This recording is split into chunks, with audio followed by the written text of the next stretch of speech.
At a certain scale, next-generation tech giants resemble companies that have spent decades on the Fortune 1000 list. In either case, the communications function, like the company, will be a sprawling operation with staff serving different business units and regions around the world. The challenge at this point is integrating all of those moving parts.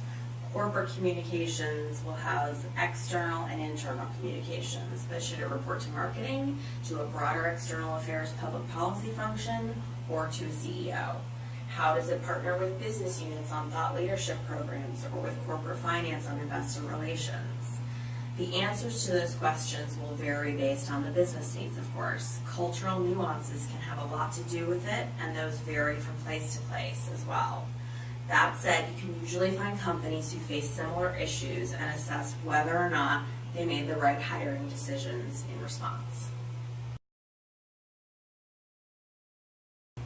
In an average week, I speak to dozens of top communicators in the Bay Area to keep up on who is hiring for what roles and, more importantly, what needs are being met. There are some clear themes: the importance of really knowing the business and how to align communication to support it, the need to earn a seat at the table in the C-suite. Credibility is the key to navigating founder cultures. The ability to pivot and adapt. There's a preference for hiring people who are viewed as agile and creative and high functioning. Although there's a very common misconception that all people who have worked at a handful of blue chip tech giants are always ideal, best athlete hires.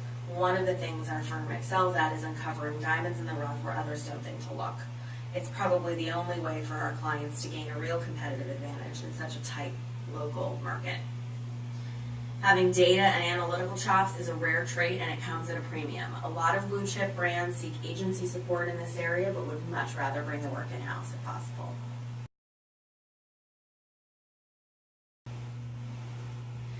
One key value proposition we offer clients is a stable presence at the heart of the tech sector. We know the West Coast market, coupled with a broader global presence. We operate both inside and outside the echo chamber, which helps us challenge conventional wisdom that can confuse nice to have with need to have. We meet regularly in New York, DC, Austin, Chicago, London with amazing communicators who have relevant experience. Many are eager to relocate to the epicenter of the tech industry, and others would be great candidates to join or build regional communications teams outside the Bay Area. With deep experience in politics, government, from the halls of Congress to the White House, would be amazing additions to mature companies pivoting to emphasize public policy and government relations. Whether a company is planning its first communications hire, building a team, or contemplating a major reorganization across offices and functions, it makes sense to work with a partner who can speed up the process, present a diverse pool of candidates, and serve as an impartial sounding board.